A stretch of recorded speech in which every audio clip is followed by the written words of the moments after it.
Você já deve ter ouvido falar que o excesso é prejudicial. Ouvimos durante a nossa vida algumas frases como o excesso de autoconfiança, o excesso de trabalho, o excesso de comida fazem mal. Mas será que isso também se aplica ao nosso sistema músculo-esquelético? Vamos falar sobre isso hoje. Vamos falar sobre as síndromes de overuse, que é uma palavra em inglês que significa sobrecarga. Eu sou o Rodolfo Bareiro, especialista em ortopedia e traumatologia e especialista em cirurgias das mãos.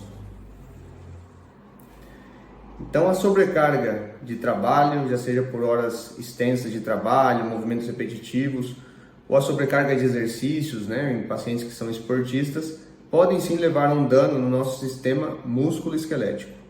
O sistema músculo-esquelético é composto pelos músculos, tendões, ossos e ligamentos.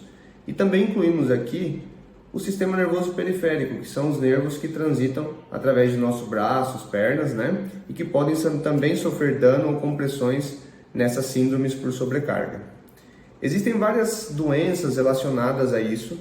Por exemplo, algumas delas, por mencionar alguns nomes, estão a síndrome do túnel do carpo, que é uma compressão do nervo que acontece na região do carpo.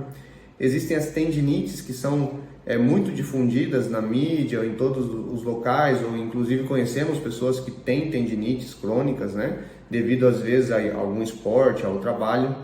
E existem algumas que são características do esporte, por exemplo, a canelite, que é uma dor que acontece na perna quando a pessoa pratica o esporte de corrida ou longas caminhadas. Existem algumas dores no ombro, que são relacionadas ao arremesso, a alguns tipos de esportes. E todas elas têm como base fundamental a sobrecarga, o excesso de uso, onde não ocorre um período adequado de recuperação daquela estrutura.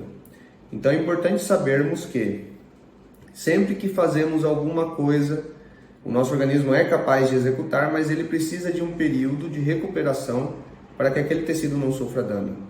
Quando não respeitamos isso, aumentamos a carga de trabalho, aumentamos a carga do esporte, o nosso organismo vai fadigar. Inclusive, existem fraturas por estresse, que são fraturas que acontecem quando a pessoa também sobrecarrega demais alguma estrutura. E isso é conhecido, por exemplo, em pessoas que marcham durante longas horas e longas distâncias.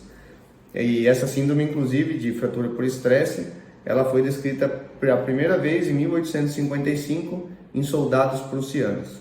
Ou seja, é um tema vasto, muito interessante. Aguardo o comentário de vocês. Farei outros vídeos comentando de algumas doenças mais frequentes relacionadas a essa síndrome de sobrecarga ou de overuse. Espero ter ajudado. Um grande abraço.